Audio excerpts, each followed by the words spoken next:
In this tutorial, I'll show you how to leave a review on Etsy in a simple and practical way. First, understand this. Etsy allows only buyers to leave reviews, and the option becomes available after your order is delivered or within the estimated delivery window. Now, if you want to leave a review on Etsy, here's what to do.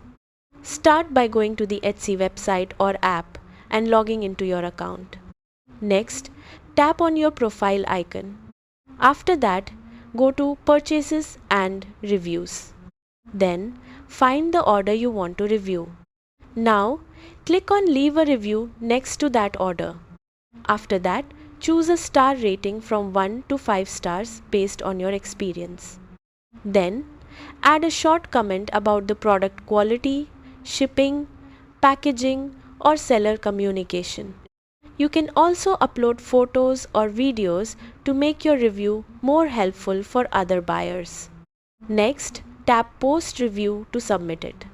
Keep in mind that your review will be public and visible to both the seller and other buyers. If you checked out as a guest, you'll need to create an account using the same email and link your order before leaving a review. That's it. By leaving a review on Etsy, you help other buyers make better decisions and support sellers with valuable feedback.